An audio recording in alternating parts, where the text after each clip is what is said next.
And we close tonight with a look at a master class. For the last 3 days right here in New York, the best high school jazz ensembles in the country have been getting the kind of instruction they could only imagine if it wasn't actually happening.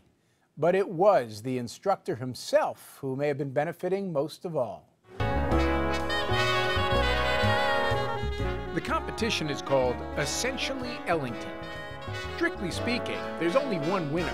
But given who's watching, critiquing, and teaching, everyone walks away with a prize. We're not going to say this is fantastic playing if it's not, because we want you to become the best that you can be. Wynton Marsalis, an American treasure, is the lead mentor here. So I'm watching the kids ask questions, and for them it's like hitting with Babe Ruth. Do you detect the nervousness and anxiousness in them?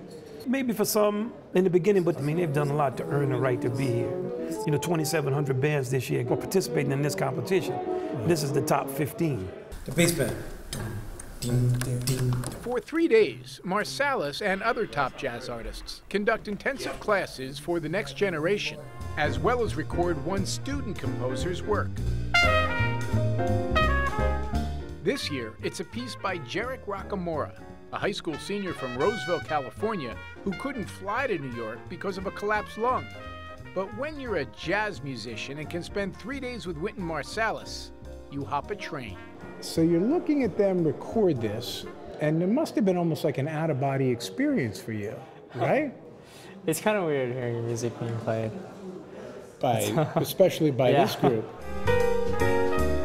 Watching Wynton Marsalis with these kids, you wonder who was getting the most out of the last few days. Man, I'm still a kid. You know, I love and learn so much from seeing how they play.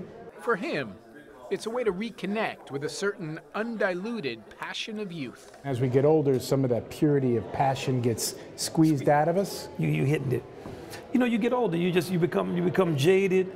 It's hard to maintain your enthusiasm the way that you had it when you were young, because you didn't know what you knew. So the challenge is, how can I be wise and get the wisdom of an older person and go through all of the bumps that life is going to give me, but maintain that just passionate intensity that they come with. This lets you tap back into that? Oh man, I tap into it, and I love it. As for the next generation, Jim Axelrod will be attending the Berklee School of Music in Boston this fall on a full scholarship. We'll be hearing a lot more from him.